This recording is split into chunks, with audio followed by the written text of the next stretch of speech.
থেকে অবৈধ উপায়ে লালমাটি বোঝাই লরি প্রবেশ করছে পাথারকান্দির কাঁঠালতলীতে। নির্বিকার বন বিভাগ অভিযোগ, গত কিছুদিন ধরে পড়শি রাজ্য ত্রিপুরা চোরাইবাড়ি এলাকার খেরেংজুড়ি স্থিত কুত্তাগাছা নামক স্থান থেকে অবৈধ উপায়ে বিপুল পরিমাণ লালমাটি বোঝাই লরি নির্দ্বিধায় প্রবেশ করছে শ্রীভূমি জেলার পাথারকান্দি সমষ্টির কাঁঠালতলী এলাকায়।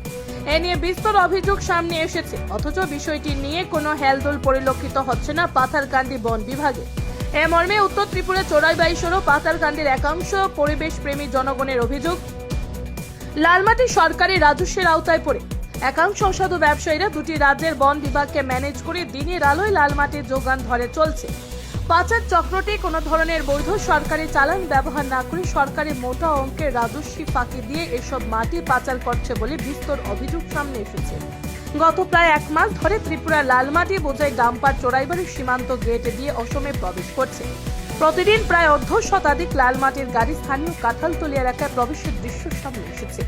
এ নিয়ে পাথারকান্দির রেঞ্জ কর্তা পরাগজ্যোতি শর্মা ও চোরাইবাড়ি ফরেস্ট বিট কর্তা মাধব নরহের সাথে ফোন যোগাযোগের চেষ্টা করলে তাদেরকে পাওয়া যায়নি। জানা গেছে, এই চক্রটির সাথে স্থানীয় বন বিভাগের কতিপয় কর্মীর নাকি গোপন সম্পর্ক রয়েছে। ফলে মাটি পাচার চক্রটি ছাতি ফুলিয়ে তাদের মৃগয়া অব্যাহত রেখেছে। বিষয়টি তদন্তক্রমে খতিয়ে ব্যবস্থা নিতে এলাকার পরিবেশ প্রেমী জনগণ এসিএফ শামসুদ্দিন লস্কর ও ডিএফও অমল আর বরহাদের দৃষ্টি কামনা করেছে। শ্রীভূমি থেকে আজহার উদ্দিনের প্রতিবেদন, নববার্তা টুডে।